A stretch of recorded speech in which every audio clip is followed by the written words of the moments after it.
अस्सलाम वालेकुम मैम।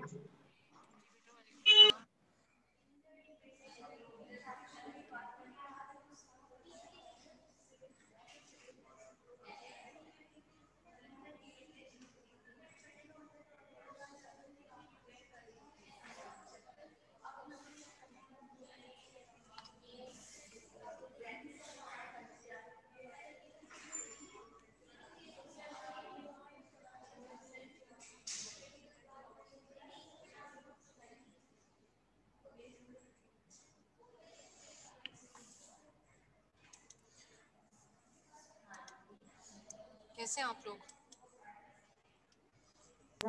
अल्लाह का शुक्र मैम, आप कैसी हैं? शुक्र, ठीक ठाक। बाकी तबीयत मैम सबकी? जी बेटा। जी ठीक है मैम। मैंने ना तीनों लेक्चर्स पढ़े, ब्रेस्ट वाला भी, रिप्रोडक्टिव भी और यूट्राइन एबनॉर्मेलिटीज वाला भी। लेकिन ना मैम जो ब्रेस्ट वाला ना वो मुझे ना एज समझ में नहीं आ रहा था, तो काइंडली आप उसका ना थोड़ा सा ओवरव्यू दे दीजिएगा। चलें, वो तो ओवरव्यू दे देंगे। बाकी लोगों का क्या हाल है? उन लोगों ने क्या कुछ पढ़ा है? ये तो एक बच्ची की बात होगी, बाकी लोगों ने पढ़े हैं तीनों लेक्चर्स? मैम लेक्चर्स यस पढ़ के मैम आए हैं पढ़े। क्योंकि उसका ब्रेस्ट अल्ट्रासाउंड वाले की रिकॉर्डिंग नहीं थी ना, तो जब हमने पढ़ना स्टार्ट किया ना उसके कंसेप्ट बिल्कुल भी क्लियर नहीं हुए थे। इस वजह से ब्रेस्ट वाले की समझ नहीं आई, बाकी दोनों क्लियर हैं, बाकी दोनों लेक्चर जो। ओके। और यस मैम वो और वाली रिकॉर्डिंग भेजते हैं। और लेक्चर कब हुआ था हमारा?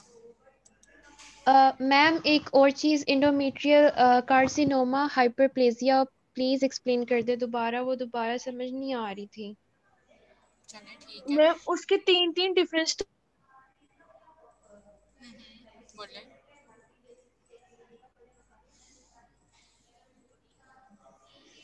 मैम आपकी आवाज़ बहुत कम आ रही है। आ रही है आवाज? मैम दोबारा बोल लें। कब भला अब ये वक्त गुजरे। कौन सा बच्चा इतना फास्ट म्यूजिक में जो है वो लेक्चर ले रहा है? बेटा, अब आ रही है आपको आवाज? जी मैम आ रही है, लेकिन बेटा उतनी मैं क्लियर। मैं अपना माइक चेंज कर देती हूँ। जस्ट अ सेकंड वेट कीजिए, मैं अपना माइक चेंज।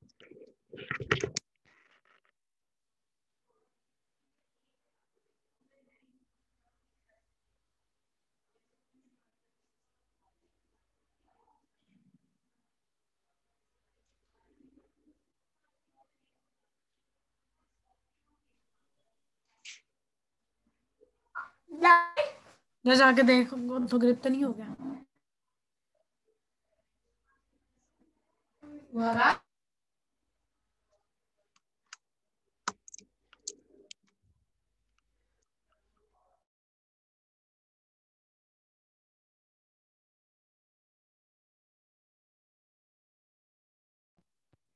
क्लास, अब आपको आवाज आ रही है? जी मैम आ रही है। अब क्लियर है ना? जी मैम। चले, ठीक हो गया। वो शायद कोई माइक का प्रॉब्लम था। अच्छा, तो बाकी बच्चे क्या कहते हैं? उनको भी ब्रेस्ट अल्ट्रासाउंड की समझ नहीं आई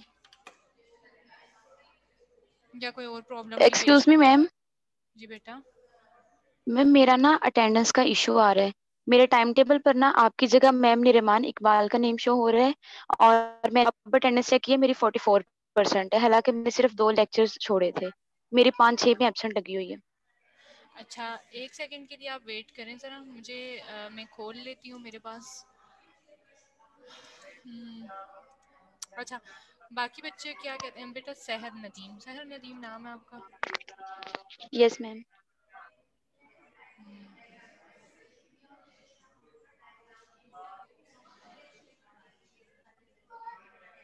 बेटा आप तो मेरे मेरे पास इधर ए पोर्टल पे आ ही नहीं रहे हो।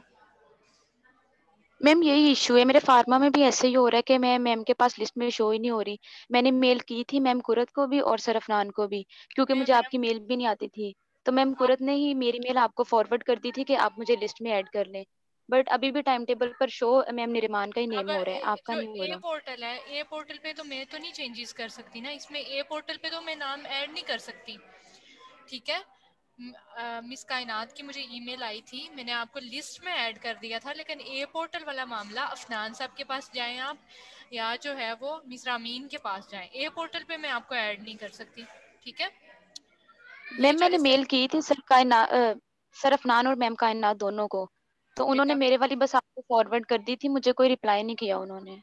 बेटा आप उन्हें ये कहें, जैसे एक और बच्ची थी मेरे पास एनजीओ की, रजिया, उसका भी यही मसला था, वो मेरे पास ए पोर्टल पे शो नहीं हो रही थी। फिर वो यूनिवर्सिटी आई, उसने जाके अपना नाम ए पोर्टल पे ऐड कराया, उसके बाद उसकी अटेंडेंस जितनी भी थी वो मैंने मार्क कर दी थी। आप भी जाएं सर अफनान के पास, उनसे जाके अपना नाम ए पोर्टल पे ऐड करवाएं, ठीक है? फिर आप मेरे पास मैम आ जाएंगी। फिलहाल तो मैं कराची हूँ, मैं नहीं जा सकती सर के पास।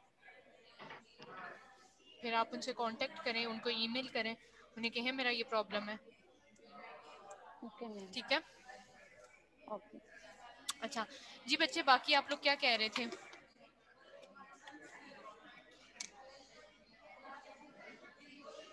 यही मैम के ब्रेस्ट का जो लेक्चर है ना, वो आप एक दफा उसका थोड़ा सा ओवरव्यू दे दें हमें। वो तो मैं मैम वो इंशाल्लाह। Hyperplasia carcinoma. हाइपरप्लेजिया और कार्सिनोमा में डिफरेंस, और क्या क्वेश्चन आए?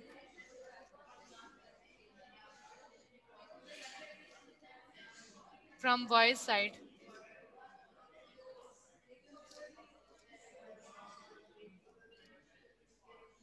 मैम यूट्रस भी एक दफा।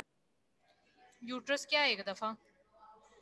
यूट्रस कोई जरा सा ऑर्गन थोड़ा ही है जो उस एक दफा में उस सारे को हम कवर कर लें, उसकी कोई एक अबनॉर्मैलिटी बताएं। मैम उसकी जो लास्ट में बेटा आप सबसे पहले अपना जो है कनेक्शन जो है ना, आप अपना थी ना, बस उनको एक दफा explain कर दे जो आपने लास्ट बेटा में मलाइका, आप डायग्राम पहले सी अपना कनेक्शन सिक्योर करें, उसके बाद फिर जो भी आपकी क्वेरीज हैं वो बताएं। आपकी आवाज बहुत मैम ज्यादा ये खराब आ रही।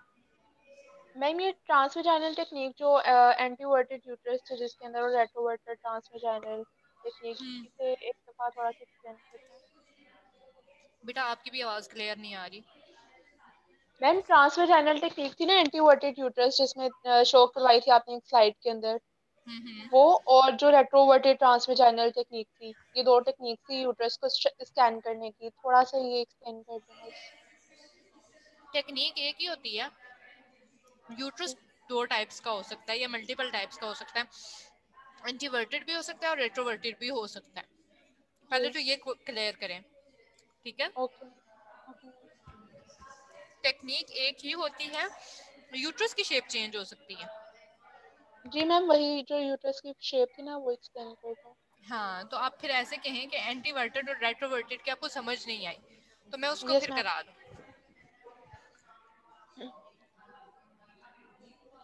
बाकी बच्चे, अच्छा ये आप में से ना कुछ बच्चे जो हैं 2 मिनट की या 3 मिनट की क्लास लेके लीव कर देते हैं, खैर उन सब की मैं एब्सेंट मार्क करती हूँ। मैम नेट का बहुत इशू है, इस वजह से करते होंगे।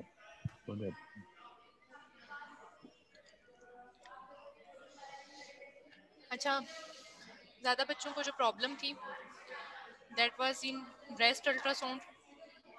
हम ब्रेस्ट अल्ट्रासाउंड खोलते हैं, उसका लेक्चर।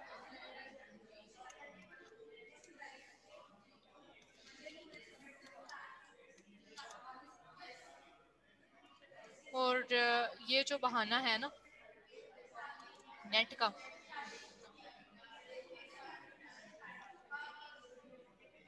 इस बहाने को तो आप कोई भी नहीं मानता।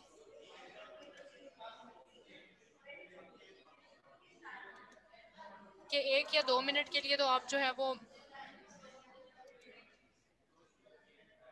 क्लास ज्वाइन कर सकते हैं, लेकिन उसके बाद जो है वो आपका नेट का इशू हो जाता है।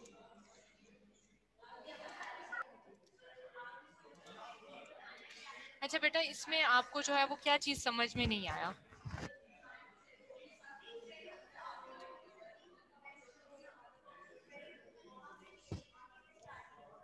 ये तो सबको पता है, इसको मैं थोड़ा सा आपको रिवाइज करा देती हूँ। ब्रेस्ट अल्ट्रासाउंड में हाई फ्रिक्वेंसी जो है वो यूज़ होगी, सुपरफिशियल ऑर्गन है कनेक्टिव टिश्यू और फैट टिश्यूज हैं इसमें, ठीक है। और उसके लिए जो है हमें लो वेवलेंथ और हाई फ्रिक्वेंसी की ज़रूरत होती है। इसकी हमें रेजोल्यूशन ज़्यादा अच्छी चाहिए होती है, ठीक है, क्लियर है। Yes ma'am. उसके बाद आ जाती है कि भाई किसी भी चीज़ की मैं आपसे क्वेश्चन पूछ सकती हूँ कि भाई इंडिकेशंस किसी भी अल्ट्रासाउंड की क्या इंडिकेशंस होती हैं, हम क्यों करते हैं, ठीक है। सबसे पहली बात तो ये है कि पाल्पेबल मैस है कि किसी खातून को, किसी पेशेंट को आपके पास आती है और कह रही है कि भाई जो है ना मुझे ये जो है वो कोई रसोली, या मतलब जो पेशेंट्स की एक टिपिकल लैंग्वेज होती है कि मुझे ना यहाँ पे कोई रसोली महसूस हो रही है, ठीक है, मुझे ऐसा लग रहा है यहाँ पे ना मुझे जो है फलां जगह पे अपर क्वाड्रेंट में, लोअर क्वाड्रेंट में कहीं पे जो है उसको मैस फील हो रहा है, ठीक है। फिर एक चीज़ होती है मेमोग्राफी एबनॉर्मेलिटी, स्क्रीनिंग मेमोग्राफी और डायग्नोस्टिक मेमोग्राफी होती है। तो स्क्रीनिंग मेमोग्राफी जो है वो 40 के बाद होती है। बहुत ज़्यादा जो हमारे पास सेंटर्स हैं वो स्क्रीनिंग मेमोग्राफी जो है वो परफॉर्म कराते हैं, ठीक है। और बहुत सारी खवातीन जो एसिम्प्टोमेटिक होती हैं तो उनमें जो है वो अबनॉर्मेलिटीज निकल आती हैं ड्यूरिंग स्क्रीनिंग मेमोग्राफी। पहले तो ये बताएं कि स्क्रीनिंग में और डायग्नोस्टिक मेमोग्राफी में फ़र्क पता है? Yes ma'am. क्या फ़र्क है? मैम स्क्रीनिंग जो है वो चेकअप के लिए होता है, वो आफ्टर 40 इयर्स की एज की वुमेन में जो है वो करवाते हैं, और डायग्नोस्टिक कोई भी हमने कोई भी डिजीज को डिटेक्ट करना है तो उसके लिए करवाते हैं, ठीक है। स्क्रीनिंग जो मेमोग्राफी है वो हम अपनी मर्जी से करवाते हैं या पेशेंट अपनी मर्जी से कराता है, लेकिन जो है डायग्नोस्टिक जो है वो पेशेंट की कंडीशन पे हम उसकी कंडीशन को हम देख के डिसाइड करते हैं कि भाई होना चाहिए या नहीं, ठीक है। किसी को 6 महीने, साल पहले या 2 साल पहले या 10 साल पहले कोई लीजन था, उसकी सर्जरी हो गई, ठीक है, तो उसके लिए हम फॉलोअप स्कैन कराते हैं कि पहले था, सर्जरी हुई, पेशेंट ठीक हो गया, अब दोबारा तो नहीं है, ठीक है। पेन है, मस्टेल्जिया, निपल डिस्चार्ज, निपल में से जो है वो कोई पस वगैरह निकल रही है, कोई ब्लड निकल रहा है, कोई फ्लूइड निकल रहा है, ठीक है। मस्टाइटिस जो है वो जो ऐसी खवातीन प्रेग्नेंट वुमेन्स जिनकी डिलीवरी हो, ठीक है, उसके बाद फ़ौरन से चांसेस होते हैं कि मस्टाइटिस वगैरह के चांसेस होते हैं, ठीक है, ब्रेस्ट इन्फेक्शन के चांसेस होते हैं। गाइडेंस फॉर बायोप्सी, ठीक है, कि भाई बायोप्सी के लिए जो है वो अल्ट्रासाउंड किया जाता है। ये तो हो गई उसकी इंडिकेशंस, ठीक है। फिर बात ये आ जाती है कि किस एरिया में जो है वो ज़्यादा चांसेस हैं कि कोई लंप हो सकता है, कोई गैस हो सकता है।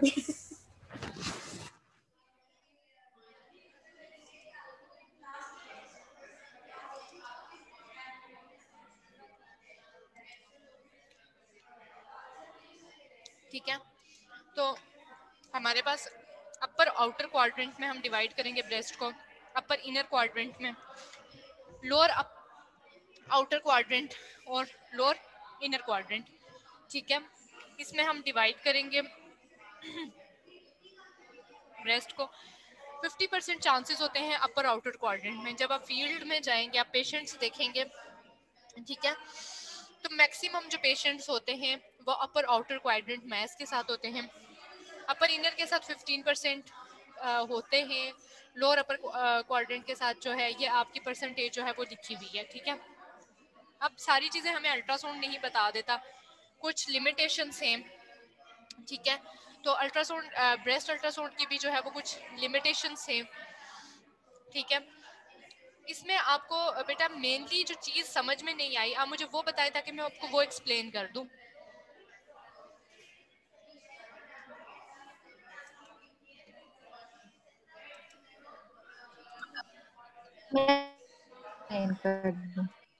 जी बेटा। मैम ये नेक्स्ट आ रहा है पेशेंट्स की पोजीशंस, ये मीडियल लेयर, लेटर लेयर, ये बता दो। अल्ट्रासाउंड इमेजेस को एक दफा एक्सप्लेन कर। ठीक है, अल्ट्रासाउंड इमेजेस को, पेशेंट की पोजीशन है, मीडियल लियन है, लेटरल लियन है, सुपीरियर लियन है, ठीक है। सबसे पहले तो मैं आपको जो है ना बता दूं कि लेट्स सपोज ये हमारे पास जो इमेज है, पहले तो आपको ये पता होना चाहिए कि भाई अगर राइट है या लेफ्ट है ब्रेस्ट, तो इसकी this would be the lateral position, ये इसकी लेटरल साइड है, ये मीडियल साइड है, ये सुपीरियर साइड है और ये वाली इंफीरियर साइड है। क्लियर है? अब इसमें ये है कि मीडियल लियंस हैं, ठीक है। मीडियल लियंस जो हमारे पास टुवर्ड्स द जो हमारे पास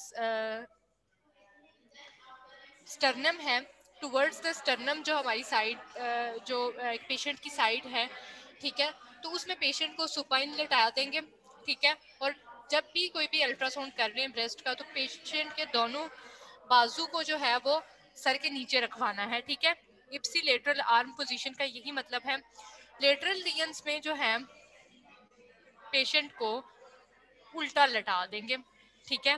तो लेटरल जो है वो पेशेंट को प्रोन में करके करेंगे, सुपीरियर लियंस जो हैं वो पेशेंट को सिटिंग में करा के कराएंगे, ठीक है। तो आई थिंक के जो है मैम लेटरल में प्रोन पोजीशन कैसे होगी?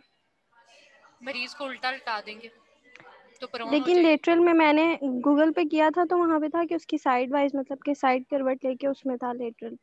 अच्छा, साइड भी हो गया, ठीक हो गया, लेकिन मैंने तो अकॉर्डिंग टू द मीडियल, मैंने जो आपको पोजीशन बताई मैंने तो अकॉर्डिंग टू मीडियल बताई ना। तो आप मुझे ये बताएं कि गूगल पे जो इन्फॉर्मेशन होती है वो सारी करेक्ट होती है? नहीं, लेकिन वो मुझे प्रोन का नहीं आइडिया हो रहा था कि कैसे प्रोन होगा। जो है मरीज सीधा लेटा हुआ है, ठीक है, मरीज टेबल पे सीधा लेटा हुआ है, उसका मुंह आसमान की तरफ है, छत की तरफ है, तो उसको कहते हैं सुपाइन पोजीशन, ठीक है। तो मरीज उल्टा लेट गया, ठीक है, या ये है कि हम उसको एक साइड पे कर देंगे।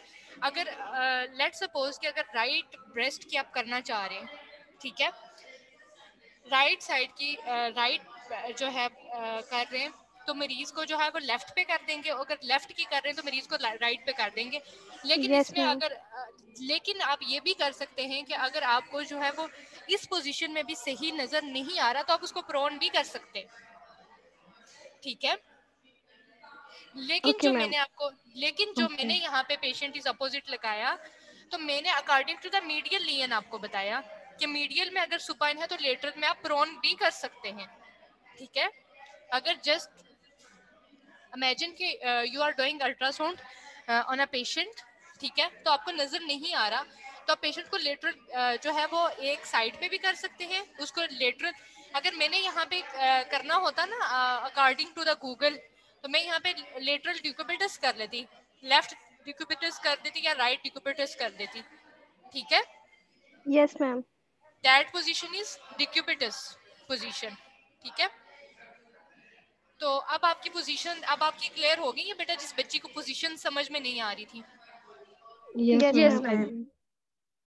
तो इंशाल्लाह आज मैं आपको जो है वो एक सॉन्ग बहुत अच्छा जो है वो आपके साथ शेयर करूंगी, दैट्स रिलेटेड टू गूगल, ठीक है, and that will help you a lot, ठीक है। At the end of lecture मुझे याद करवाइएगा। उसके बाद जो है apply gentle uniform pressure with the ultrasound transducer का मतलब ये है कि अगर आपने जो है वो पढ़ा है जनरल अल्ट्रासाउंड में कि ट्रांसड्यूसर का जो एक प्रेशर यूनिफॉर्म है वो हमने मेंटेन करना होता है, ठीक है, उसमें हमने फोकल जोन को मेंटेन करना होता है। अगर हम यूनिफॉर्म प्रेशर नहीं रखेंगे, फोकल जोन के अंदर अपना जो है वो एरिया ऑफ इंटरेस्ट नहीं रखेंगे, तो हमें जो है वो आर्टिफैक्ट्स नज़र आ सकते हैं, ठीक है। हमें ये हो सकता है कि हमें एक एरिया जो है वो क्लियर नज़र नहीं आ रहा, ठीक है। तो उसके लिए जो है वो 3 उसमें डायरेक्शंस में जो है वो स्कैनिंग की जाती है, उसमें यूनिफॉर्म प्रेशर भी रखा जाता है, ठीक है। तो that is radial transverse and longitudinal, ठीक है। और क्लॉक की पोजीशन बड़ी इंपॉर्टेंट चीज़ है। इंशाल्लाह मैं आप लोगों से जो है वो लास्ट लेक्चर में मैंने आपके साथ एक अल्ट्रासाउंड रिपोर्ट शेयर की थी, तो इंशाल्लाह in next lecture I will share another report of ultrasound, जिसमें आप एक पेशेंट की रिपोर्ट होगी जिसमें प्रॉपरली लिखा होगा कि अगर एक लियन है वो किस शेप में लियन है और वो कौन से ओ क्लॉक पे पड़ा हुआ है, ठीक है। तो आप वहाँ पे लिखते हैं कि भाई at 12 o'clock at superior region ऐसा मतलब इस किस्म का लियन है। तो लियन की पोजीशन के अकॉर्डिंग से ही आप डिसाइड करेंगे कि जो है इसकी बायोप्सी होनी चाहिए या नहीं होनी चाहिए, ठीक है। और बगैर अल्ट्रासाउंड के, बगैर मेमोग्राफी के जो है वो आप रिपोर्ट जो है वो उसको बायोप्सी सजेस्ट नहीं कर सकते, ठीक है। तो clock position is very important, ठीक है।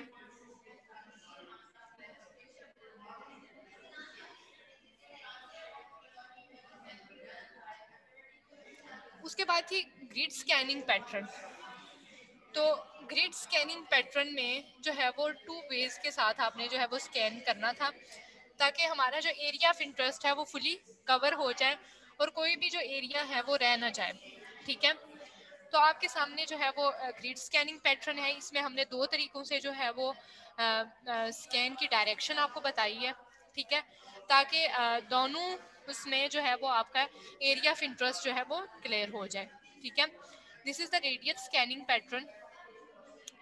तो रेडियल स्कैनिंग पैटर्न में भी आपने जो है वो 2 उसमें पोजीशन हैं कि आपने स्टार्ट कहाँ से करना है और आपने एंड कहाँ पे करना है, ठीक है। तो लॉन्गिट्यूडनल और ट्रांसवर्स का तो आपको पता चल गया है ना। मैम ये जो रेडियल है इसमें हम लोग वो जैसे वहां से स्टार्ट करेंगे शुरू से, जैसे यहाँ पे 12 मेंशन किया हुआ है, या फिर ये सेंटर से स्टार्ट करेंगे, लाइक जो प्रोब है हमारी वो, मतलब हम लोग स्कैनिंग कहाँ से स्टार्ट करेंगे? अगर आप 12 से स्टार्ट कर रहे हैं, ठीक है, यस मैम। इसमें रेडियल में 3 o'clock से स्टार्ट किया है, 3 यस मैम। o'clock से स्टार्ट करके 6 पे, 9 पे और 12 पे ले आए, ठीक है।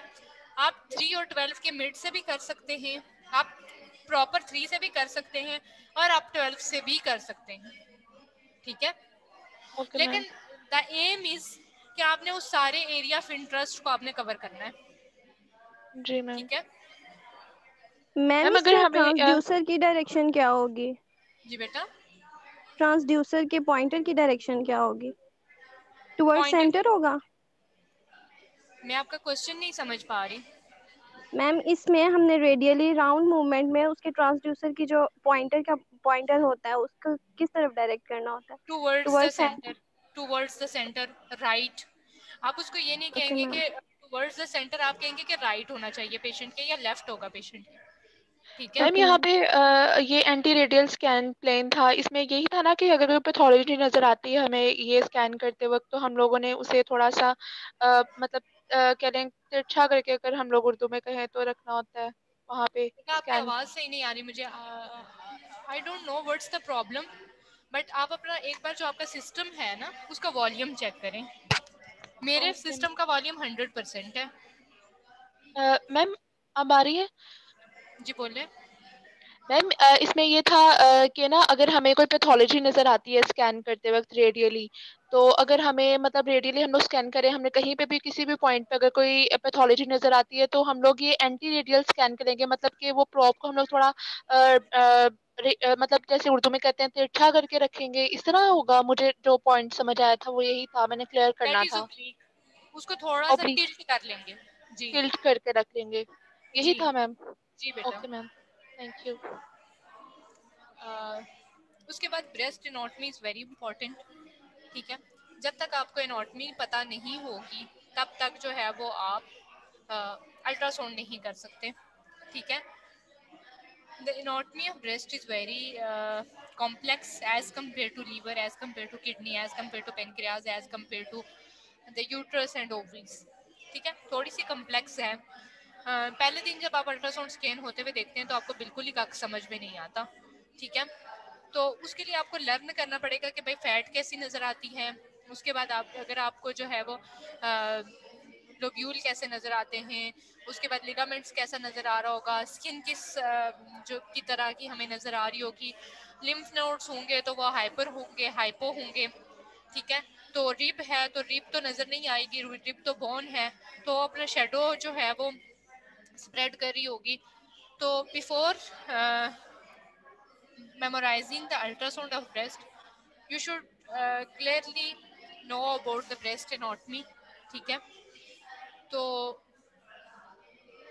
अगर राइट ब्रेस्ट की बात की जाए, नॉर्मल की हम बात कर रहे हैं, ठीक है, तो आपको नंबर 1 पे जो है वो pre memory zone skin and overlying breast fat नज़र आ रही है, ठीक है।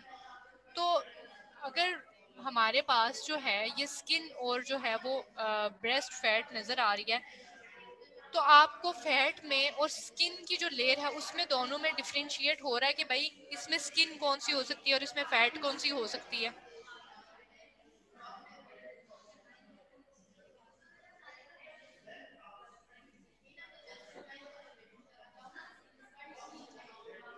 क्लास मैम जो फैट है वो ज्यादा इकोजेनिक है, वो ऊपर है। नहीं,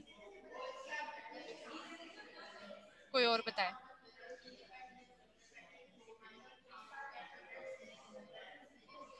क्लास बोलो, मैं आप लोगों के लिए जो जो एनिक्विक है ये है फैट। अच्छा, तो फिर स्किन कौन सी है?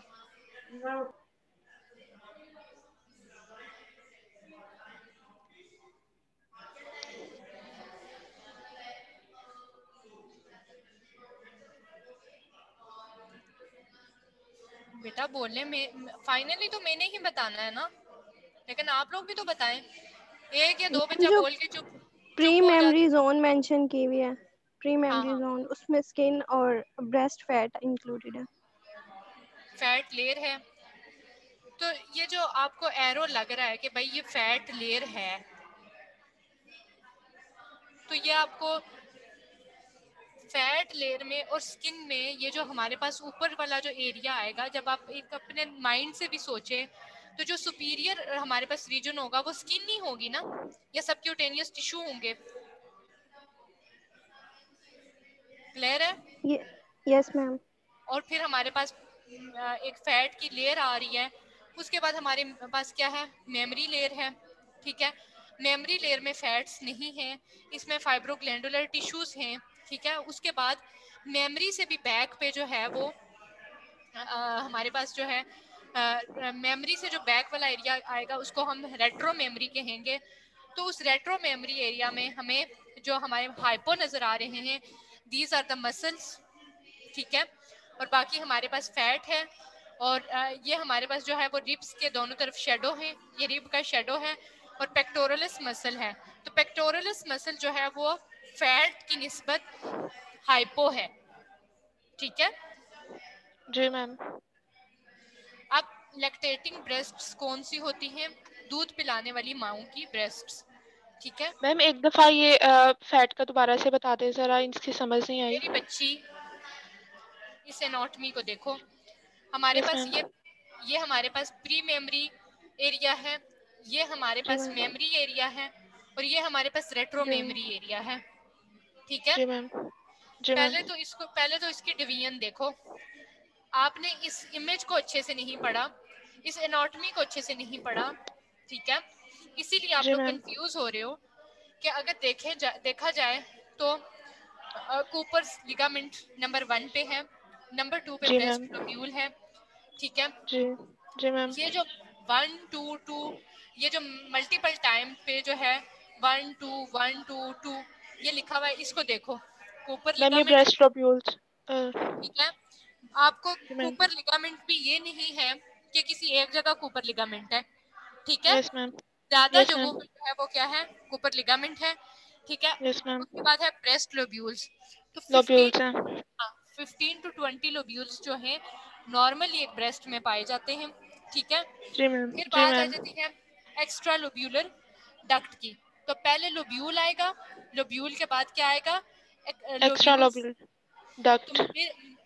डक्ट्स का बेसिक फंक्शन क्या होता है, पहले तो ये बताओ। मैम डक्ट्स का फंक्शन मिल्क बेटा बताओ, शाबाश। नहीं करना भी आता मिल्क तो मैं लैंड। बताऊंगी। मैम ब्लड मैम को लैक्टेशन सॉरी के मिल्क लिए को ट्रांसपोर्ट करना मिल्क ग्लैंड से लोब्यूल्स तक। शाबाश बेटे। पहले तो डक्ट्स का फंक्शन समझो, ठीक है। डक्ट का फंक्शन ये है कि मिल्क की फॉर्मेशन और इजेक्शन कराना, ठीक है। पहले तो जी डक्ट का मैम। फंक्शन समझो। पहले तो मिल्क जो होगा वो लोब्यूल में होगा, लोब्यूल से कहाँ जाएगा, एक्स्ट्रा लोब्यूलर डक्ट में जाएगा, एक्स्ट्रा लोब्यूलर डक्ट से जो है वो कहाँ जाएगा, डक्ट्स में। डक्ट्स में जाएगा, यस मैम। डक्टल एम्प्यूला में जाएगा। ये ओके मैम, डक्टल एम्प्यूला में जाएगा, उसके बाद फिर वो मेन डक्ट में, और मेन डक्ट से उसके निपल में। पहले तो ये फंक्शनल फिजियोलॉजी समझो, मैंने तो आपको यस इसलिए मैम। एक्सप्लेन नहीं किया कि आप लोग एनाटॉमी पढ़ के आए हुए हो, एनाटॉमी फिजियो में ये पढ़ चुके हो ना? मैम पढ़ी थी लेकिन वो इतना याद नहीं है थोड़ा। मैम ब्रेस्ट थोड़ी मतलब कॉम्प्लिकेटेड लग रही थी पढ़ते वक्त। मैम एनाटॉमी समझ आ गई थी, लेकिन जब स्कैन पे इमेजेस देखते हैं ना तो वो थोड़ी समझने लगती हैं, मतलब उसमें डिफरेंशिएट करना फैट को, प्री मेमोरी ग्लैंड को, मेमोरी एरिया को, और जो रेट्रो मेमोरी होती है ना, अगर उस पे मार्क किया हुआ था ना समझ लो, इमेजेस पे। अब आज एनाटॉमी समझ लो, इसके बाद इंशाल्लाह जो है वो आपको मसला नहीं होगा। पहले तो मेरे बच्चों, मेरी बच्चियों, पहले तो ये देखो कि ना तो कूपर लिगामेंट एक है, ना लोब्यूल एक है, ना जो है वो डक्टल एम्प्यूला एक है, ना जो है वो मेन डक्ट एक है। पहले तो ये चीज समझो, ठीक है। अब होगा ये कि हमारे पास ये जितने आपको पर्पल एरियाज या blue areas, I don't know what's the exact colour is this, but ये जो आपको पिंकिश सा कलर नजर आ रहा है जिस पे नंबर 2 लिखा हुआ है, these are the breast lobule, ठीक है। ब्रेस्ट लोब्यूल से जो है ये एक्स्ट्रा लोब्यूलर डक्ट में मिल जाएगा, एक्स्ट्रा लोब्यूलर डक्ट से जो है वो डक्टल एम्प्यूला में जाएगा, और फिर मेन डक्ट से थ्रू निपल जो है वो ब्लड बाहर चला जाएगा। जब कोई इन्फेक्शन होता है, ठीक है, लोब्यूल्स में कोई इन्फेक्शन हो जाता है, या एक्स्ट्रा जो है वो लोब्यूलर डक्ट्स में जो इन्फेक्शन हो जाता है, या जो है वो पेशेंट को पस आ रही होती है, तो अभी उस कंडीशन में यही वाला जो है वो पैटर्न फॉलो होता है, ठीक है। अब होता यूँ है मेरे बच्चों कि ये हमारे पास जो है, this is the subcutaneous fat, ये हमारे पास जो है वो स्किन है, स्किन के साथ ही सबक्यूटेनियस फैट है। आपकी जो बॉडी है, ठीक है, या पेशेंट की जो बॉडी होती है उसकी स्किन होती है, और सबके स्किन के साथ ही सबक्यूटेनियस फैट है। स्किन के साथ जो फैट है उसको सबक्यूटेनियस फैट ही कहा जाता है, ठीक है, क्लियर है? Yes ma'am. Yes ma'am. अब ये जो आपको extra bright, extra golden colour नजर आ रहा है, ये क्या है? ये आपकी सबक्यूटेनियस फैट है, ठीक है, फैट है। या सबक्यूटेनियस फैट है, ठीक है। अब दो किस्म की फैट है, एक तो सबक्यूटेनियस फैट हो गई, एक क्या हो गई, मेमोरी लेयर फैटी टिश्यू, ठीक है। तो जो सबक्यूटेनियस फैट के इनसाइड जो कम येलोइश एरिया आपको नजर आ रहा है, वो मेमोरी लेयर, वो ब्रेस्ट की अपनी जो फैट है, जो मेमोरी लेयर फैटी टिश्यू है, वो है, क्लियर है? Okay yes ma'am. उसके बाद मेरे बच्चों आ जाता है पेक्टोरलिस मसल, ठीक है। पेक्टोरलिस मेजर जो है ये मेमोग्राफी में भी आना जरूरी होता है, ठीक है, इसके बगैर जो है वो डायग्नोसिस मिस हो जाती है। जब तक मेमोग्राफी में भी पेक्टोरलिस मसल नजर नहीं आएगा, डॉक्टर कहता है आपने मेमोग्राफी गलत की है, ठीक है। और मसल के बैक पे आ जाती हैं रिब्स, ठीक है। तो आपको इसका शेडो नजर आ रहा होता है।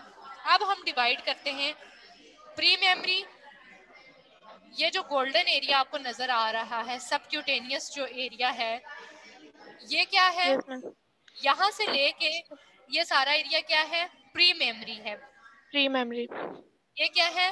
ये जो आपको जो आप जहाँ पे आपको ये सारे लोब्यूल्स नजर आ रहे हैं, this is the memory zone, ठीक है। मेमोरी और जोन। मेमोरी जोन से जो पीछे वाला एरिया होगा, जहाँ पे मसल हैं, जहाँ पे रिब्स हैं, this will be the retro memory. Retro memory. अब तीनों जोन को डिफरेंशिएट करना आ गया। यस मैम आ गया। तो थैंक यू। जब मैं पढ़ा रही थी तो मुझे कह देते कि भाई मैडम हमें जो है एनाटॉमी इतनी अच्छी समझ में नहीं आई हुई या हमें याद नहीं है, तो आप इसको अच्छे से एक्सप्लेन करें।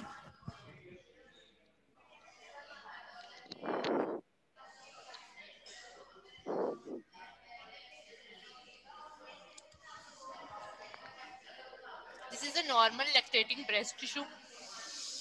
ये जो आपको एनोकोइक फ्लूइड फील्ड एरियाज नजर आ रहे हैं, ये क्या होंगी? डक्ट्स से लोब्यूल्स हैं। डक्ट्स है मैम। ठीक है, मल्टीपल डक्ट्स हैं। अब वो मल्टीपल डक्ट्स कहाँ पे? 1 2 3 4 5 6 7, तो ये सारी डक्ट्स इकट्ठी होके मेन डक्ट में एंटर हो रही हैं और निपल से फ्लूइड पास हो रहा है। अब मसला Yes, खत्म ma'am. हुआ, समझ आई? Yes ma'am, yes ma'am.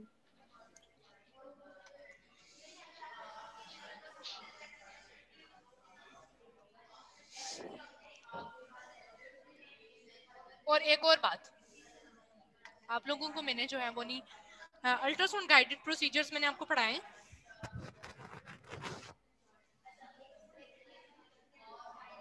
आपको पढ़ाएं, किसी और क्लास को पढ़ाएं?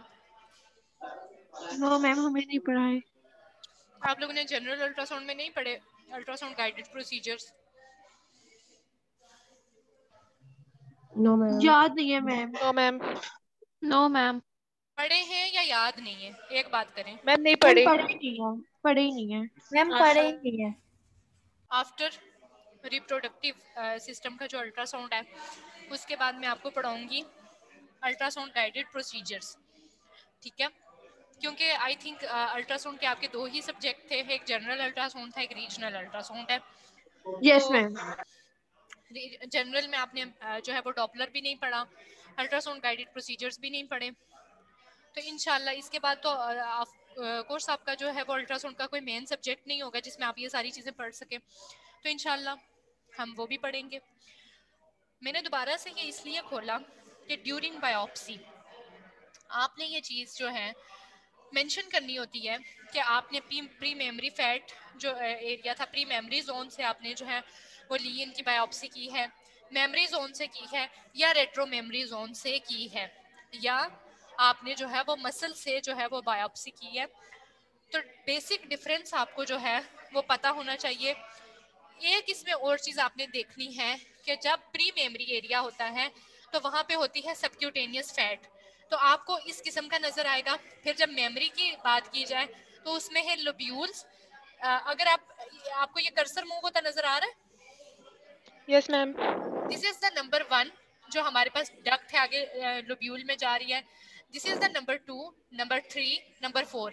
एक लाइन में आपको मेमोरी जोन में डक्ट्स गुजरती हुई नजर आ रही है। तो Yes, ma'am. जो ज्यादा ब्राइटर एरिया होगा, जो ज्यादा ब्राइटर एरिया होगा और जिसके अंदर से जो है वो डक्ट्स गुजरती हुई नजर आएंगी, ये पता होना चाहिए कि ये मेमोरी जोन है। और जब रेट्रो मेमोरी की तरफ आएंगे तो वहां पे आपको रिब्स के शेडो भी नजर आ रहे होंगे और वहां पे आपको मसल्स भी नजर आ रहे होंगे और वहां पे आपको फैट्स भी नजर आ रही होंगी। तो तीनों जो जोन है वो आपको अलग अलग होकर डिफरेंशिएट हो जाएंगे कि भाई कौन सा प्री मेमोरी है, कौन सा मेमोरी है और कौन सा रेट्रो मेमोरी जोन है। ठीक है, जी तो मैम। ये बताने का आपको ये मकसद था। इसी तरह से अगर ये इमेज भी देखें तो नंबर 1 पे आपको जो है वो स्किन है, सबक्यूटेनियस फैट है, प्री मेमोरी फेशिया है, मेमोरी जोन है, मेमोरी जोन में डक्ट्स हैं और डक्ट्स आगे जाके जो है एक्स्ट्रा लोब्यूलर डक्ट्स में और लोब्यूल में कन्वर्ट हो रही हैं। ठीक है, फिर उसके बाद रेट्रो मेमोरी फेशिया आता है और फिर रेट्रो मेमोरी जोन है और पेक्टोरलिस मसल है। अब तो एनाटॉमी में कोई मुश्किल नहीं लगी। No, ma'am. अब मेरे बच्चियों ये हमारा प्री मेमोरी जोन होगा, मेमोरी जोन होगा और this will be the retro memory zone. Retro memory zone. मुश्किल तो नहीं है? No, ma'am. No ma'am. अब देखो, स्किन एकोजेनिक है, कॉपर लिगामेंट जो है वो हमारे पास एकोजेनिक है, फैट सबक्यूटेनियस फैट जो है वो हाइपो है। फिर मेमोरी जोन में हमारे पास जो है जो फैट है और लोब्यूल्स हैं वो हाइपो और हाइपर का के दरमियान नजर आ रही हैं। रेट्रो मेमोरी फैट है आपको नजर आ रही है और पेक्टोरलिस मसल नजर आ रहा है।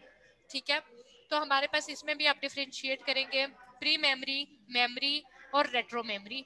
ठीक है, तो अगेन अब आप आपको अगर आप ब्रेस्ट के अल्ट्रासाउंड की इमेज देखेंगे तो अब आप डिफरेंशिएट कर सकते हैं कि कहाँ पे स्किन हो सकती है, कहाँ पे सबक्यूटेनियस फैट हो सकती है, कहाँ पे जो है वो मेमोरी फैट हो सकती है, कहाँ पे लोब्यूल्स हो सकते हैं और कहाँ पे पेक्टोरल्स मसल हो सकता है। अब मुश्किल तो नहीं लग रहा? No ma'am.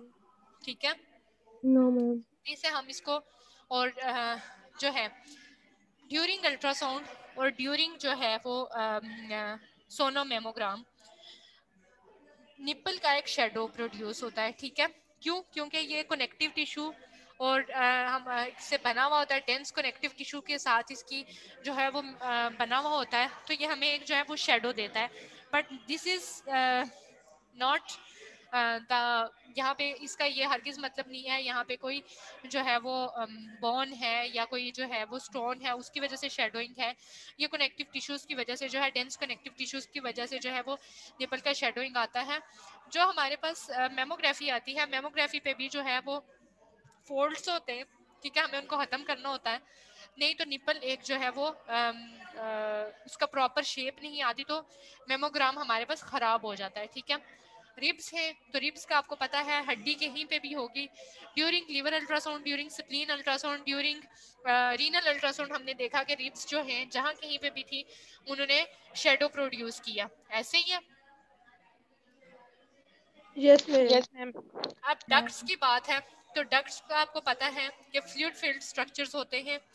ठीक है, तो जहाँ कहीं पे भी एक ब्राइटर एरिया होगा वो ब्राइटर एरिया फैट है और उसके दरमियान से गुजरने वाली फ्लूइड फील्ड एनोकोइक जो है वो क्या है, डक्ट्स है। ठीक है, इससे अच्छा आई थिंक अब आपको समझ आ जानी चाहिए। यस मैम, आ गई है। यस मैम, आ गई है। ठीक है, उसके बाद डक्ट्स को और इंट्रा मेमोरी वेजल्स को जो है वो आपने मिस इंटरप्रेट नहीं करना। अगर आपको कहीं पे कोई बहुत डायलेटेड एरिया नजर आ रहा है तो आप उसमें डॉपलर डाल के देख सकते हैं कि आया ये डक्ट है, आया ये वेजल है, आर्टरी है, वेन है या कोई डक्ट है। तो जो आर्टरी या वेन होती है वो ब्लड को पावर डॉपलर पे वो ब्लड को कैप्चर कर लेती है, लेकिन जो है वो डक्ट्स कैप्चर ब्लड को नहीं करती। और अगर आपको कहीं पे जो है वो डायलेटेड डक्ट नजर आ रही है तो आपने देखना है कि कहीं पे कोई लिम्फ नोड ऑब्स्ट्रक्शन तो नहीं कराया हुआ, जिसकी वजह से डक्ट, जब भी कहीं पे भी ऑब्स्ट्रक्शन होगी तो बैक पे डायलेटेशन होगी ना, तो आपने ऑब्स्ट्रक्शन को जो है वो डायग्नोज करना है। ठीक है बच्चों? Yes ma'am. लिम्फ नोड्स क्या होते हैं? लिम्फ नोड्स कब हमें नजर आते हैं? अब लड़कों में से कोई जवाब दे। पूरी क्लास में मुझे किसी लड़के की जवाब जो है ना वो आवाज नहीं आई।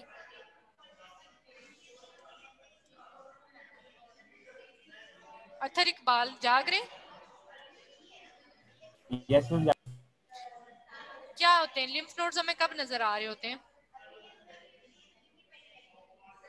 नहीं पता? पता तो नहीं है, शायद जब उसमें फ्लूइड होगा तो नजर आएगा। चलो नहीं पता तो ठीक है, बता दिया। दाऊद चौधरी जाग रहे?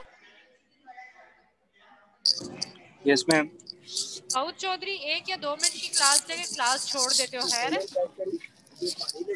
नो मैम, डिस्कनेक्ट हो रहा था बेटा इंटरनेट मेरे के पास इशू पूरा से। रिकॉर्ड पड़ा हुआ है, मैडम झूठ तो नहीं बोलती सब बच्चों के सामने क्लास में नहीं कि मैम, मैं सफर में हूँ इसलिए डिस्कनेक्ट हो जाता है बार बार। सारे लेक्चर्स में सफर में ही होते हो? No ma'am. तो जो है ना सारे बच्चों का मुझे पता चल रहा होता है कि कौन क्या कर रहा है, कितने मिनट की क्लास लेके जो है वो छोड़ रहा है। तो मैं एब्सेंट मार्क करती हूँ, बाद में गिला मत करना। सलमान खान जाग रहे हो?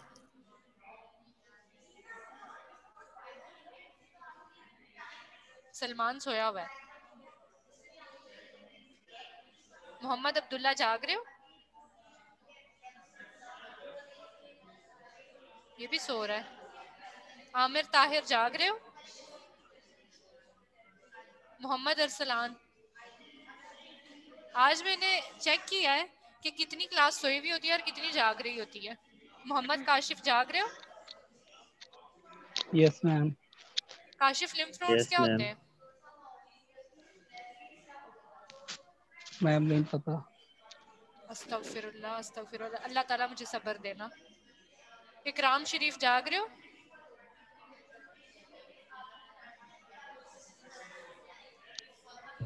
Yes Waleed ma'am. मलिक जाग रहे हो? कोई एक बच्चा बच्ची बता दो लिम्फ नोड्स क्या होते हैं? मैम फिल्टर करते हैं लिम्फ को जब उससे पास होता है। अतर इकबाल आपसे नहीं पूछा, जिन बच्चों के नाम लिए उनमें से कोई बता दे। अच्छा आज नादिर नहीं है, वरना वो कुछ ना कुछ जरूर कहता। बच्चियों में से कोई बता दो। मैम जो लिम्फ नोड्स होते हैं वो ग्लैंड्स होते हैं जो लिम्फ को फिल्टर करते हैं, और ये लिम्फ नोड्स ब्रेस्ट पे तब प्रिपेयर होते हैं जब कोई कैंसरस मतलब जब कोई इन्फेक्शन हो, इन्फेक्शन हो तब।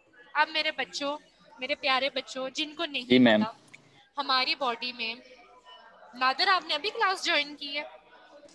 नो मैम, स्टार्ट हो गई थी। खैर है, आज आपने जवाब नहीं दिया। मैम मैं तो सुन रहे थे आपकी बातें। अच्छा नहीं, वैसे और दिन भी सुन भी रहे होते हैं, जवाब भी दे रहे होते हैं। जी अच्छा मैम। बात ये करते हैं, अभी तक आपका कोई क्वेश्चन नहीं आया था, इसलिए जो है ना मुझे कमी फील हो रही थी।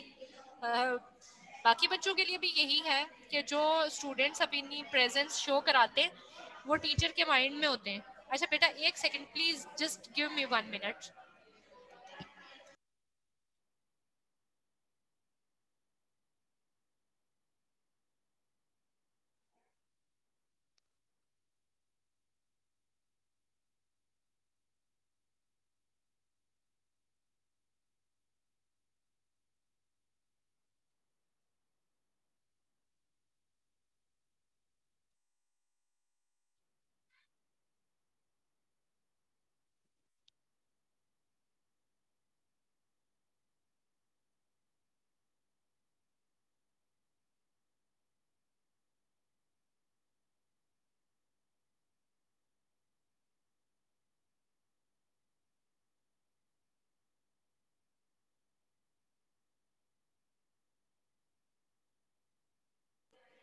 क्लास आपको आवाज आ रही है? अच्छा यस मैम। जी मैम। तो मैं यही कह रही थी कि जो बच्चे अपनी प्रेजेंस शो कराते रहते हैं वो टीचर्स को याद रहते हैं, ठीक है। तो खैर लिम्फ नोड्स की बात करते हैं। हमारी बॉडी में जो डिफेंसिव एक सिस्टम है, ठीक है, बॉडी का अपना जो डिफेंसिव सिस्टम है उसमें आता है मेनली लिम्फेटिक सिस्टम, ठीक है। जैसे हमारी बॉडी में आर्टीरियल सिस्टम है, वीनस सिस्टम है, वैसे ही हमारी बॉडी में क्या है, लिम्फेटिक सिस्टम है, ठीक है। तो जो है बेसिकली प्रोटेक्शन में वो हमें इम्यूनिटी बेस्ड होता है, हमें हमारे जिस्म का एक हिफाजती निज़ाम है, ठीक है। तो जब कभी भी कहीं पे कोई ब्लॉकेज आ जाए किसी लिम्फ नोड में या प्रॉपरली फिल्टर ना हो रहे हों लिम्फ नोड्स, तो लिम्फ नोड्स जो है वो मोस्टली स्वेलिंग हो जाती है, ठीक है। लिम्फ नोड स्वेलिंग हो जाती है। जैसे अब्डोमेन में जब मैंने आपको पढ़ाया था तो मैंने आपसे कहा था कि जब कभी भी पेट में कोई इन्फेक्शन चल रहा हो या कोई भी जो है डिजीज़ हो तो उसमें लिम्फ नोड्स एक्टिव हो जाते हैं, ठीक है।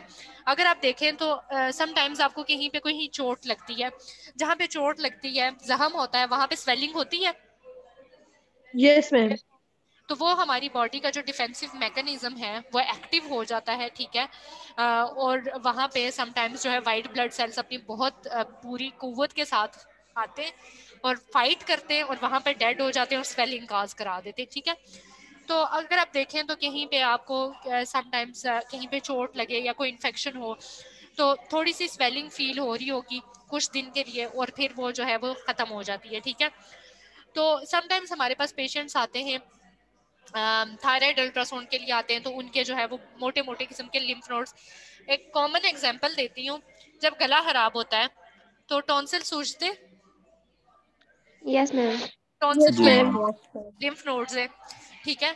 जब कभी गला बहुत ज़्यादा आप लोगों का ख़राब हो जाए, सोर थ्रोट हो जाए, इन्फेक्शन हो जाए, तो गले में ऐसे गिल्टियाँ महसूस होना शुरू हो जाती हैं। आपको लगता है कि ओहो यहाँ पे यस कोई मैम। गिल्टी हो गई है, तो वो क्या है, वो बेसिकली लिम्फ नोड्स हैं। कभी जो है वो पेरोटिड मम्प्स हो गए हों किसी को, तो उसका मुंह सूज जाता है, उसके कानों के पास वाला एरिया सूज जाता है, तो वो क्या है, लिम्फ लिम्फ नोड्स है नोड ना स्वेलिंग। बेसिकली। यस तो मैम। ऐसे ही है कि जब भी जहाँ कहीं पे भी कोई इन्फेक्शन होगा, कोई इन्फ्लेमेशन होगी, तो वहाँ पे लिम्फ नोड की स्वेलिंग होगी। ब्रेस्ट में भी होती है, एब्डोमेन में भी होती है, जिस रीजन में भी इन्फेक्शन या इन्फ्लेमेशन होगी वहाँ पे क्या होगा, लिम्फ नोड की स्वेलिंग होती है। तो लिम्फ नोड्स मेनली जो है वो हमें हाइपो और हाइपर मिक्स्ड एको पैटर्न के साथ शो हो रहे होते हैं। मोटे मोटे गोल किस्म गोल से होते हैं, ओवल शेप उनको कहा जाता है, सॉलिड न्यूड्यूल होते हैं और जल्दी से खुद ब खुद ही रिजॉल्व हो जाते हैं। ठीक है,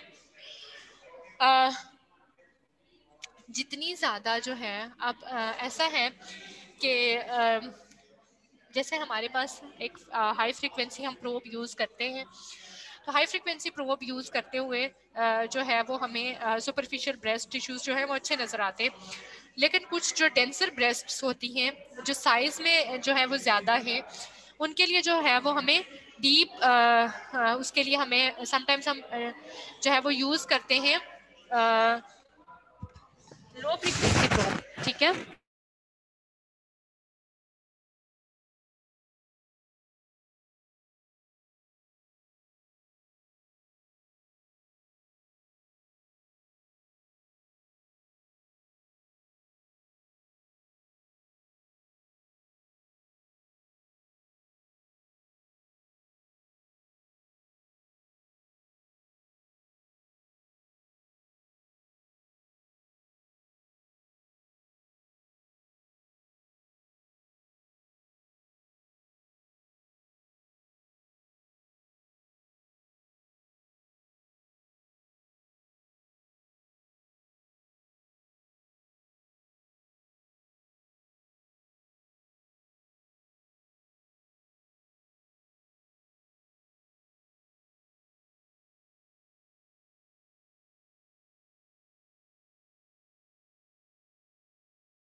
अस्सलाम वालेकुम बेटा, आपको आवाज़ आ रही है?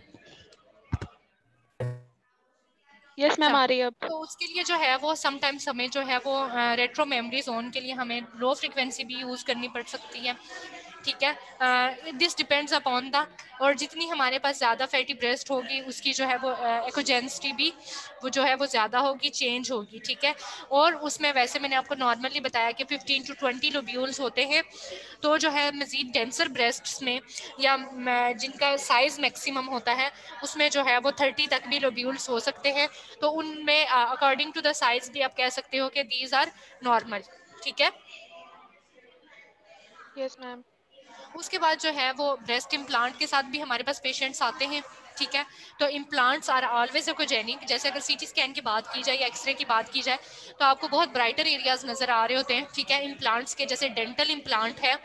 ठीक है, implants are basically used for beautification purpose और सम सॉर्ट ऑफ लोग ब्रेस्ट इम्प्लांट्स कराते हैं। ठीक है, थिकनेस ज़्यादा कराने के लिए या वट एवर। तो ये इम्प्लांट्स जो होते हैं बेसिकली नॉर्मल होते हैं। ठीक है, कुछ लोग जिनकी मस्टेक्टमी हो जाती है, ब्रेस्ट का रिमूवल हो जाता है, तो वो आर्टिफिशियल इम्प्लांट्स जो है वो इंट्रोड्यूस कराते हैं अपनी बॉडी में। तो आपको देखना होता है कि उन इम्प्लांट्स की वजह से कहीं पे जो है वो कोई फ्लूइड कलेक्शन तो नहीं हो रही, या वो अपनी प्रॉपर जगह पे हैं या नहीं है। ठीक है, तो अगर जो आपके सामने इमेज है तो इसमें आप अगर आप देखें तो बेसिकली हमें आपको इम्प्लांट नज़र आ रहा है और इसके साथ आपको एनेकोइक फ्लूइड भी नज़र आ रहा है। क्लियर है? Yes ma'am. ठीक है, सिस्ट है तो सिस्ट मैंने आपको लीवर में भी पढ़ाई है। सिंपल सिस्ट होती है, कम्प्लेक्स सिस्ट होती है। अल्ट्रासाउंड गाइडेड प्रोसीजर्स मैं आपको इसीलिए पढ़ाने का सोच रही थी कि उसमें आपको बहुत सारी चीज़ें क्लियर हो जाएंगी कि सिंपल सिस्ट की हम क्या ट्रीटमेंट करते हैं और कैसे करते हैं, क्योंकि बेसिकली वो सारी चीज़ें अल्ट्रासाउंड वालों ने ही करनी होती हैं, रेडियोलॉजी डिपार्टमेंट में ही ये चीज़ें हो रही होती हैं, इसलिए मैं आपको वो पढ़ाने का सोच रही थी। ठीक है, तो सिस्ट है तो जब आपने लोब्यूल देखा तो लोब्यूल जो है वो ओवल शेप नहीं है, जो है वो जेट एनेकोइक नहीं है, और उसके जो है वो कुछ स्मूथ मार्जिन्स नहीं है। तो लोब्यूल से और लोब्यूल को और सिंपल सिस्ट को आपको डिफरेंशिएट करना आना चाहिए। ठीक है, जी मैम। इसी तरह से कॉम्प्लेक्स सिस्ट को भी जो है वो सिंपल से डिफरेंशिएट करना आना चाहिए।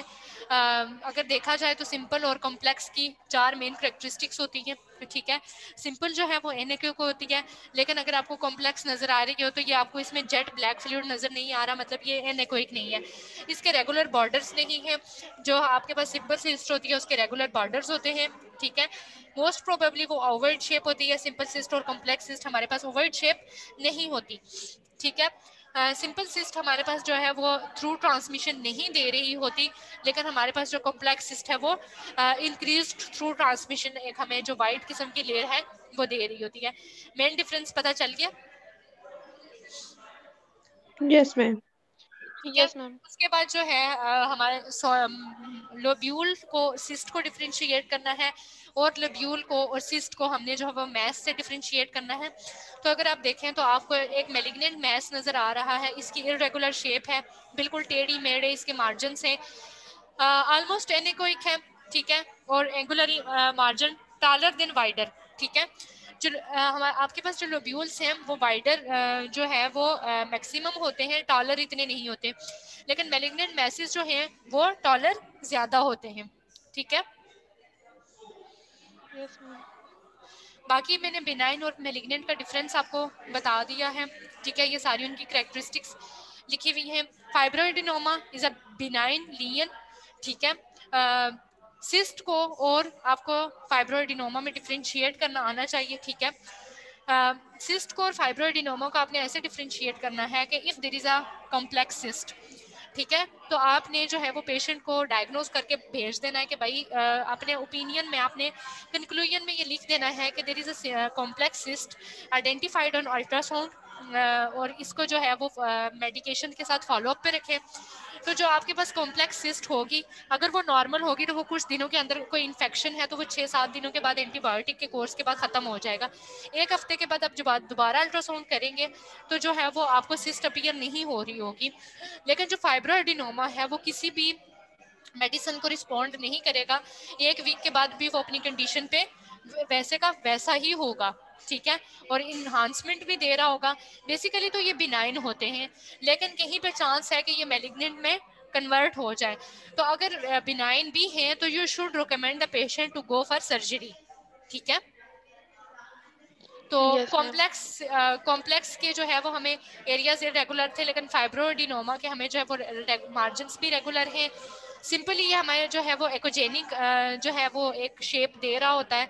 तो दीज आर द जो है वो इसके, अगर आप फाइब्रोएडेनोमा बिनाइन लीन को और मैलिग्नेंट को करें तो आई थिंक कि आप इसको जो है वो इजीली डिफरेंशिएट कर सकते हैं कि भाई कौन सा बिनाइन जो है वो लीन है और कौन सा मैलिग्नेंट लीन है। ऐसे ही है, आपको इसके स्पाइक्स से नजर आ रहे हैं, ठीक है। इरेगुलर शेप नजर आ रही है, टॉलर ज्यादा नजर आ रहा है, वाइडर कम नजर आ रहा है। उसकी निस्बत आपको जो है वो फाइब्रोएडेनोमा वाइडर ज्यादा नजर आ रहा था और टॉलर कम नजर आ रहा है, ठीक है। अब तो मुश्किल नहीं है। No ma'am. नो मैम, अब इजी हो गया। एरियाज ऑफ एटेन्यूएशन है, ठीक है। इन्वेसिव लोब्यूलर कार्सिनोमा जो है वो most common type of carcinoma है। बेटा मैंने आपको बहुत ज़्यादा, मैं लिटरली मैं आपको बताऊँ, मैं आपको बहुत ज़्यादा पैथोलॉजी नहीं बता रही, ठीक है। बहुत ज़्यादा पैथोलॉजी इसलिए नहीं बता रही कि आप लोग कंफ्यूज ना हो जाए। जो मैं पढ़ा रही हूँ बस सिंपली वो आपको जो है वो याद हो जाए। तो अगर आप चाहते हैं कि मैं आपको कार्सिनोमा की टाइप्स भी बताऊं, वो उनके अल्ट्रासाउंड प्रेजेंस अपेरेंस भी बताऊं, ये सारी चीज़ें बताऊं, तो आप बता दें मैं ब्रेस्ट पे एक और लेक्चर रख लेती हूँ। मैम पहले हम ये वाला अच्छी तरह प्रिपेयर कर लें क्योंकि हमें यही बहुत टफ लग रहा था। चले, अब तो नहीं लग रहा ना। उसके बाद अगर इन्वेसिव है तो आपने देखा कि हमारे पास जो है हमें ये मैलिग्नेंट लीन तो नज़र आ रहा, लेकिन जो बाकी स्पेयर एरिया है, जो इसके अलावा एरिया है, वो हमें क्लियरली नज़र आ रहा है। इसका मतलब है दिस इज़ नॉट इन्वेसिव। लेकिन इसमें अगर आप देखें तो इसमें इन्वेसिव में आपको सारी डिस्टॉर्टेड शेप नज़र आ रही है। तो इस डिस्टॉर्टेड शेप में क्या लग रहा है कि वो जो कैंसर था वो क्या हो गया है, इन्फिल्ट्रेट हो गया है, अंदर तक उसने अपनी जड़ें छोड़ दी हैं, ठीक है। बाकी आपको इसमें कोई स्पेयर एरिया नजर नहीं आ रहा ना, ठीक है। This is the diffuse type of cancer, this is the invasive ductal carcinoma, ठीक है। Inflammatory breast cancer, inflammatory breast cancer एक बहुत बुरी कंडीशन होती है, ठीक है। उसमें हम मेमोग्राफी नहीं कर सकते, ठीक है।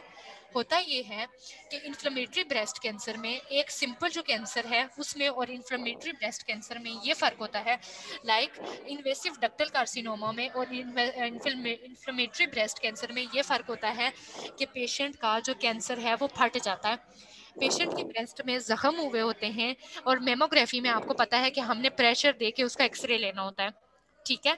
तो जैसे ही हम उसमें जो है वो ज़रा सा भी प्रेशर नहीं लगा सकते, ठीक है।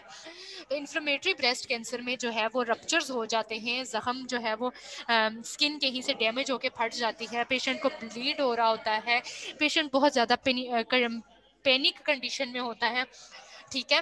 तो इसमें जो है एकोजेंसिटीज जो है, हाइपर एकोजेंसिटीज जो है वो इंक्रीज हो जाती हैं, intra memory fat resulting in loss of the normal glandular adipose differentiation, lymphatic dilatation is also apparent under thick and subcutaneous layer.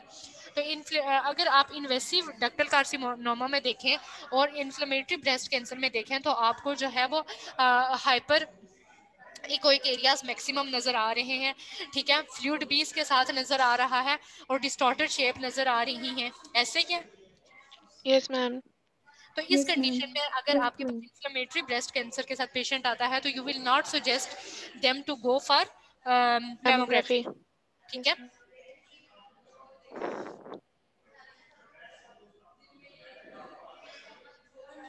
अच्छा, अब उसके बाद हम ये होता है कि ये हमारे पास एक इमेज है ग्रेड 3 ब्रेस्ट कैंसर की। इसमें जब हमने पावर डॉपलर अप्लाई किया, आप बेसिकली पता है मसला क्या है, आपको ना डॉपलर की टाइप्स नहीं पता, ठीक है, कि पावर डॉपलर कौन सा है, पल्स कौन सा है, कंटिन्यूस कौन सा है या स्पेक्ट्रल डॉपलर कौन सा है, ऐसे ही है। पता है मैम। मैम पता है। जी मैम। तो फिर ये क्यों कहा था कि नहीं पढ़ा हुआ? मैम पढ़ा हुआ है, आज उसको वाइवा है। आज वाइवा है इसका? जी मैम, रेडियो की मैम पढ़ा रही हैं। रेडियोलॉजी में मैम पढ़ा हुआ है। रेडियो में हमने इसकी थोड़ी सी टाइप्स पढ़ी थी रेडियोलॉजी में, आज वाइवा है ना उसका, इसलिए। अच्छा, पावर में और कलर में क्या फर्क होता है? 2 मिनट बताते हैं, वेट कीजिएगा। हाँ, देख के बताते। नहीं मैम, उसमें ना रिवाइज नहीं किया, रात को याद किया था। अच्छा, कोई और मैम कलर जो है वो क्लिनिकल प्रैक्टिस में ज्यादा यूज होता है और कलर में जो है वो डायरेक्शन और ब्लड फ्लो जो है वो ज्यादा अच्छे तरीके से पता चल सकता है एज कम्पेयर टू पावर। नहीं, power is more sensitive then colour, ठीक है। यस मैम, वो कलर जो है वो डिस्क्रिप्टिव इंफॉर्मेशन देता है, पावर जो है वो डिटेल देता है। नहीं मीन के मैम जो इमेज ना अपना कलर ड्रॉपलर पे हम मीन के नहीं हासिल कर सकते, तो वो पावर डॉपलर में हम सिंपल एक देखते फर्क हैं। बता दूं, सिंपल एक फर्क बता दूं, मीन के सॉलिड ऑर्गन का वो सीन करता है। बेटा मुझे सुन लोगे एक बार तो फिर जी आपके लिए मैम। शायद ज़्यादा आसान हो जाए। पावर मोर सेंसिटिव है कलर डॉपलर की निस्बत। जब किसी एरिया में जो है, जस्ट सपोज कि ये गेट है, इसमें कलर डॉपलर में अप्लाई करूँगी तो इसमें मुझे रेड कलर का ब्लड भी नज़र आना शुरू हो जाएगा, ब्लू कलर का ब्लड भी नज़र आना शुरू हो जाएगा। लेकिन पावर की ये सारे का सारा एरिया जो है वो कलर से भर जाएगा। लेकिन पावर की ये खुसूसियत है कि वेजल के अंदर का ब्लड ही वो मुझे बताएगा, मुझे वो एक्स्ट्रा ब्लड नहीं बताएगा, ठीक है। वो जिस लेक्चर की बात कर रही हो वो लेक्चर मैंने देखा हुआ है, ठीक है। तो at the end of lecture, वो लेक्चर में आप जो मैंने लेक्चर प्रिपेयर किया हुआ मैं उन दोनों का डिफरेंस भी आपको बता दूंगी। सिंपल इतना याद रखो कि पावर डॉपलर में हमें वेजल स्पेसिफाई होके बता दी जाती है, ठीक है। जैसे इसमें हमने पावर डॉपलर अप्लाई किया तो हमें सारे के सारे एरिया में ब्लड नज़र नहीं आया, सिर्फ जो वेजल्स का ब्लड था हमें वो नज़र आया, ठीक है। तो इसमें हमें जो इरेगुलर वेजल्स हैं वो हमें शो हुई हैं कि यहाँ पे इरेगुलर वेजल्स डेवलप हुई हुई हैं और ग्रेड 3 ब्रेस्ट कार्सिनोमा है और ये वेजल्स जो है वो सप्लाई कर रही हैं मैलिग्नेंट लीजन्स को। समझ गए हो? Yes ma'am. जी मैम। समझ गए। अब बताओ कि इसमें से कौन सा मैलिग्नेंट है, कौन सा बिनाइन है, फर्क कर लोगे ना अब? Yes ma'am. मुश्किल तो नहीं लग रहा अब? मैम आपसे एक चीज पूछनी थी। जी बेटा पूछें। कि मैम ये जो शेडोइंग और ये जो इन्हेंसमेंट है मैम, ये किस में होती है? बिनाइन में शेडोइंग होती है, मैलिग्नेंट में? बिनाइन में शेडोइंग होती है या मैलिग्नेंट में? मैंने अभी जब मैम ये थोड़ा सा कंफ्यूजिंग था बेटा ये चीज। एक मिनट मुझे जवाब देने दोगे? आपने मुझसे सवाल पूछा ना, मैं आपको जवाब देती हूँ। Yes ma'am. जब मैं फाइब्रोइडिनोमा पढ़ा रही थी तो फाइब्रोइडिनोमा में मैंने यही कहा था ना कि यहाँ पे थ्रू ट्रांसमिशन होगी, इन्हांसमेंट होगी, शेडोइंग नहीं होगी, यही बताया था। Yes ma'am. तो आप बताओ मुझे, मैं आपको जो है ना मैं लेक्चर जल्दी से खोल लूँ, फिर मैं आपको यूट्राइन जो कैंसर है ना वो भी मैं इंशाल्लाह आपको जो है वो पढ़ाऊँगी। बेटा एक सेकंड में स्क्रीन शेयर कर लेने दो। अच्छा बेटा स्क्रीन शो हो रही है? Yes ma'am. जी मैम। अच्छा ठीक है। अब ये लेक्चर बेसिकली मैंने प्रिपेयर किया हुआ था आपके लिए।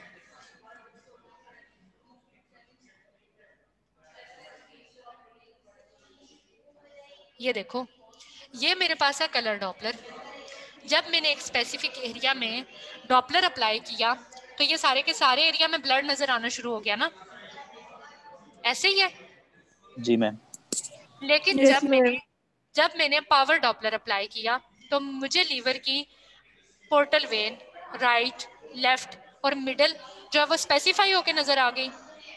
Yes ma'am. तो पावर जो है वो ज्यादा बेनिफिशियल मुझे लगा एज कंपेयर टू जो है वो कलर के। ठीक है, तो ये डिफरेंस होता है कलर में और पावर में। ठीक है, उसके बाद जो है वो हमारे पास और भी डिफरेंट किस्म के जो है वो होते हैं। अब मेरी बच्ची मेरी बात सुनो, आपने मुझसे पूछा शेडोइंग और क्या ट्रांसमिशन। शेडोइंग जब मैंने आपको आई डोंट नो, नहीं मैंने अपने जनरल अल्ट्रासाउंड के बच्चों को पढ़ाया था कि जब शेडोइंग है तो वो हाईली रिफ्लेक्टिव स्ट्रक्चर की जो है वो शेडोइंग होती है। ठीक है, जो स्ट्रक्चर जितना रिफ्लेक्टिव होगा उसकी शेडोइंग होगी। तो क्या फाइब्रोएडिनोमा बहुत ज्यादा रिफ्लेक्टिंग है? नहीं है। क्या सिस्ट रिफ्लेक्टिंग है? नहीं है। क्या कॉम्प्लेक्स सिस्ट रिफ्लेक्टिंग है? कुछ जो है केसेस में हमारे पास कोई बहुत पुराना किस्म का जो है हेमाटोमा है तो वो रिफ्लेक्टिव हो सकता है। अदरवाइज जो है वो निपल या कोई कनेक्टिव टिश्यू है उसकी इन्हांसमेंट है, या ब्रेस्ट में जो है कोई अबनॉर्मल जो है सेल्स की फॉर्मेशन स्टार्ट हो गई है तो उनकी शेडोइंग होगी। नॉर्मली हमें जो है वो शेडोइंग नजर नहीं आती ब्रेस्ट में, हमें सिर्फ इन्हांसमेंट नजर आती है। Okay ma'am. अच्छा, और किसी अब एक बच्ची का सवाल था हाइपरप्लेजिया में और कैंसर में फर्क बता दें। तो हाइपरप्लेजिया में और कैंसर में फर्क, एक मिनट में आपको शेयर कर लेती हूँ स्क्रीन। मेरे बच्चों, अब ब्रेस्ट अल्ट्रासाउंड मुश्किल तो नहीं है? नो मैम, बिल्कुल भी नहीं। नो मैम, बिल्कुल भी नहीं। अब तो शुक्र है, शुक्र मेरे खुदाया कि आपको जो है वो समझ आ गया। अच्छा मेरी बच्ची, शो हो रहा है आपको स्क्रीन? Yes ma'am.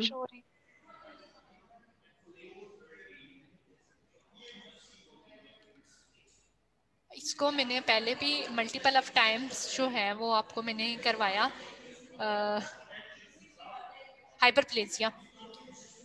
हाइपरप्लेजिया में मेरे बच्चों अगर आप देखो तो ये हमारे पास एंडोमेट्रियम है। एंडोमेट्रियम डिफ्यूज किस्म की जो है वो थिकंड है या नहीं है? डिफ्यूज किस्म की थिकंड है? यस मैम ना? Yes ma'am. जी।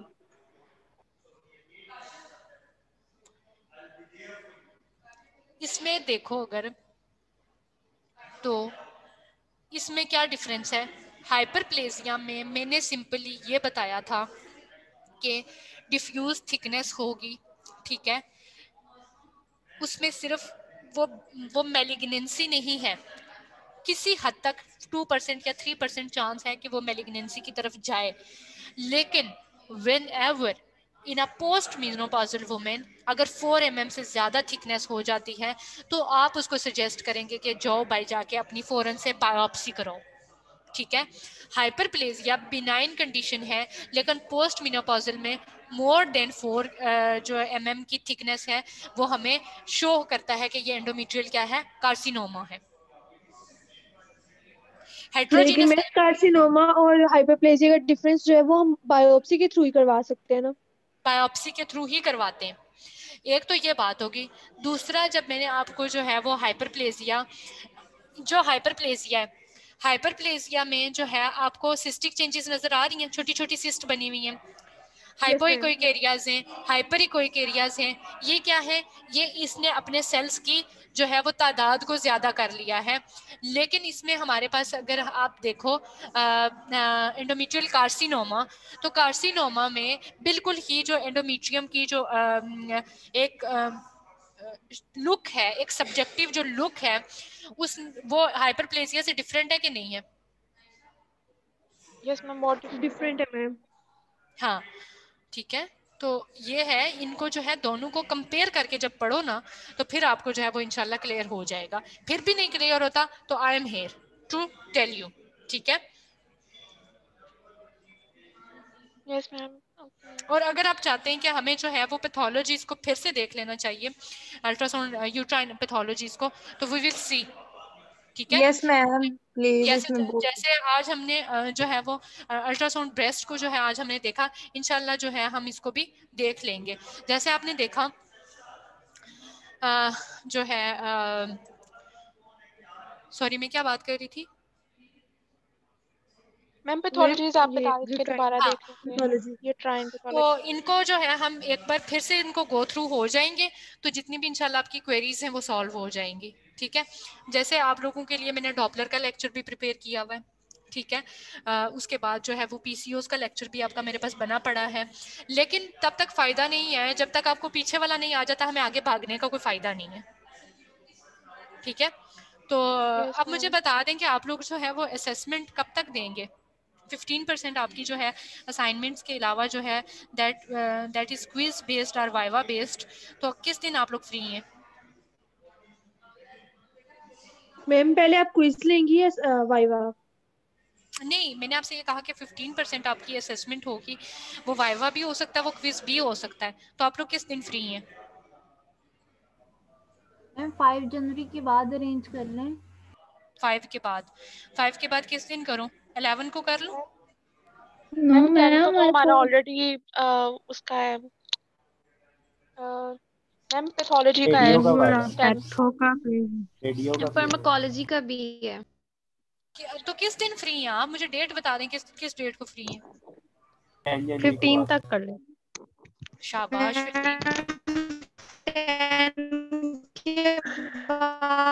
आवाज नहीं आ रही बेटा, आवाज नहीं आ रही, कोई और बच्चा जवाब दे दे। मैम 7-8 को 7-8 को कर लूं? मैम 5 to 10 के बाद 7 या 8 को ही कर लें, वो ठीक है। 5 तक तो असाइनमेंट्स ही बहुत ज्यादा मिली हुई हैं, तो वो भी देनी है। 5 सही तक रहेगा असाइनमेंट नहीं। 11 ठीक रहेगी? 11 के बाद कर लें। बेटा 11 के लिए कितने बच्चे विलिंग है, हैंड्स रेज करें। मैम 12, 13, 14 इन तीनों में से कोई दिन कर लें, क्योंकि 10 को तो ऑलरेडी पैथोलॉजी का है, फिर एक दिन में नहीं होगा मैम, तो काइंडली मतलब 2-3 दिन आगे कर लें। 11 फिर 14 ठीक है? यस मैम, ये यस मैम, यस मैम, ये ठीक है, ये ठीक है। यस मैम 14 ठीक है। यस मैम 14 ठीक है।